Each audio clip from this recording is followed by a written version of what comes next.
This is the roller derby. They call it America's fastest growing sport. That it is. 15 million people watch it every week on television. Millions more see live games in arenas and stadiums from coast to coast. July 4th, 1971, the stadium at the Oakland, California Coliseum. The attendance, nearly 35,000, the largest single crowd in the game's history. A history stretching back to the Depression. Leo Seltzer didn't envision roller derby as a game at all when he started the whole thing in Chicago in the depths of the Depression. It began more as a marathon patterned after the bike races, a nightly sprint to nowhere. But in the late 30s, Leo developed a set of rules that put the derby on its present course. The game was a big fan favorite in old Madison Square Garden, as we see in this film from the 40s. Ken Nidell, roller derby's first network voice, is the announcer. The singing you'll hear is from a vintage RCA Victor recording by the Three Bows and a Peep.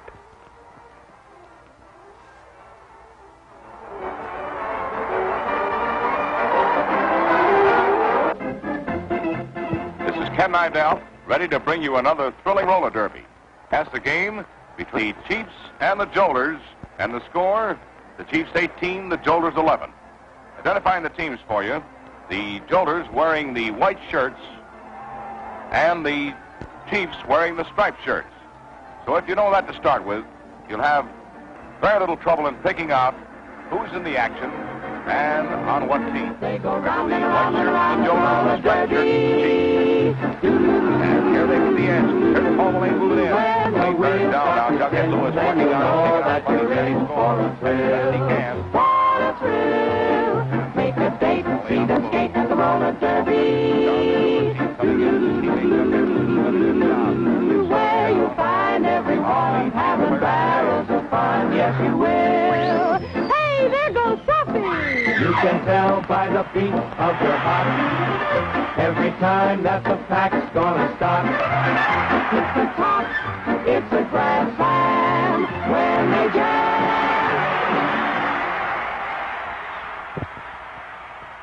The new Madison Square Garden packs them in for roller derby, too. In fact, the all-time indoor attendance record for a derby game was set at the new Garden on March 28, 1971, a crowd of 19,507. By this time, Leo Seltzer had passed along much of the derby operation to his son Jerry, a talented promotional impresario headquartered in the San Francisco Bay Area. Jerry Seltzer is a product of the television age, and he quickly learned how to use the tube to spread the popularity of the sport. Live games would be played in each of his 120 TV cities. Jerry also developed a regional team concept.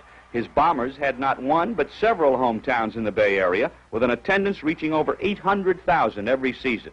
The Skaters also carried on the Seltzer family tradition and transition. One of the fine female performers in the 40s and 50s was number 22, the excellent Jerry Murray. And today, her son, Mike Gammon, is one of the Derby's outstanding jammers, as discussed now by CBS TV's intellectual sports reporter, Haywood Hale Broom. This is the happy couple on the move. We see their like in advertisements, which suggest that their happiness is due to what they have been buying, and in the illustrations of the more optimistic magazine fiction. They could be heading for a convention, a honeymoon, or a matinee. But what actually brings this pair to town is an exercise in orchestrated mayhem unequaled since the Indian battles in Buffalo Bill's Wild West show.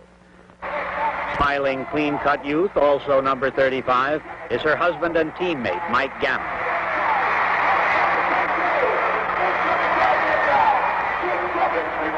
At 28, he has spent 13 years bouncing his slender bones off the Masonite track where his parents, now legends in the Roller Derby Hall of Fame, were the darling duo of an earlier generation. Charlie O'Connell, bronze bull of the Bombers, has the most expressive shoulders since Sarah Bernhardt, and in the comfortable neighborhood of $60,000 is the Roller League's highest-paid skater. The Gammons, who between them weigh a little more than O'Connell, between them earn slightly less for a 9-month season of 3 or 4 races a week. Born in 1935, the Derby became a national craze in the days when one went next door to see Uncle Milty on the block's TV set, then experienced, like all crazes, a rapid decline. Now that violent sport is all the rage, the skaters are re-emerging as an attraction capable of packing Madison Square Garden. Mike Gammon knows the genuineness of hurt from his x-rays. Just about everybody on our team this year has been hurt at one time or another or has been off. They've had 3 broken collarbones, 1 ankle broke, a rib injury. I haven't been off yet this trip. I'm one of the ones that hasn't been off. My ankle's been broke, my wrist, shoulder's bad, have a neck injury. As a matter of fact, I'm going in for x-rays tomorrow morning for my back. If he's involved in a fight, do you have a feeling you should get in there and help? Well, I think years ago, I think I more or less did, but now I've just gotten so used to that, I know he'll take care of himself, and he feels the same way about me. You let her take care of herself? Yeah, she has to, really. When we're skating, it's as if we're separate, really. You can't get too emotionally involved in what she's doing. Jean-Paul Sartre, a sport enthusiast, remarked that there was little reality in it since man sets all the rules, including what he wants from it. The wheeled heroes, subjective in their off time, see themselves as continual travelers, making small skeins of domesticity in motel rooms, where Judy earns pin money doing mending for the troupe. When the big truck stops at the next arena on the tour, Mike makes that extra income young couples find so useful by helping in the 2-hour job of setting up the track. Derby skaters, products of the game's own skating school, are almost alone in American athletics in that their game is self-generative, without little leagues, high school and college teams, or elaborate amateur organizations. The world is in the truck, and when the 18 laps to the mile battlefield is set up for the day's 70-mile war, that world comes to the life we decree to be exciting, and the seamstress and the carpenter are warriors again.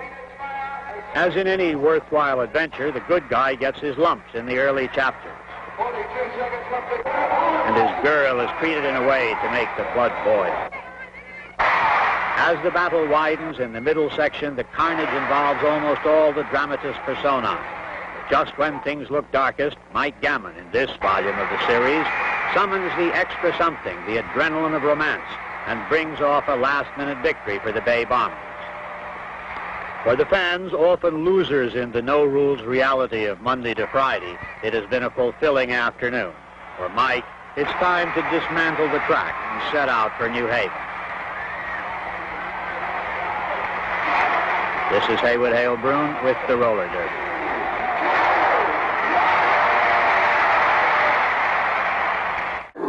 Big Gene Gammon, 22, covering that track, but he's bumped out of there by Loreno, and there goes Run Run Jones, 36.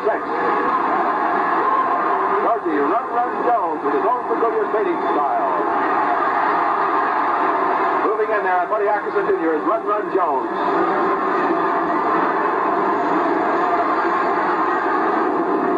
5 minutes to go here in the second period in the last half. The Chiefs and the Bombers. The Bombers in the white jerseys, the Chiefs in the dark jerseys. Secondary jammers getting out of the back. Georgie Adams, 35, a little Mike Gammon, 25. Georgie Run Run Jones grabbed the lead for a moment. Buddy Atkinson Jr. is back in there with the block. Buddy grew up on skates. Our family just about has participated in roller derby the past several years. Look at little Mike Gammon fly. Georgie Adams moving with great speed around that track. At the rear of the pack, Georgie Jones to the outside. Gene Gammon, 22, with the block. Buddy Atkinson Jr. trying to get by Bill Gatchell and Bill Loreno. Little Mike Gammon in their scoring position. I believe he passed Loreno. He might have chalked up a point. Trying to chalk up another point. We'll get the official decision when this jam ends. They're still trying for more points. Mike Gammon, 25, busting in there. Down goes a skater. And it's the Bombers, so a couple of more points have been scored as he was passed by both jammers on the Bomber squad. That was Big Ken Willis sitting the deck. See how many points the officials decide as the 90 seconds runs out. The officials have not decided. Let's see. 5 points.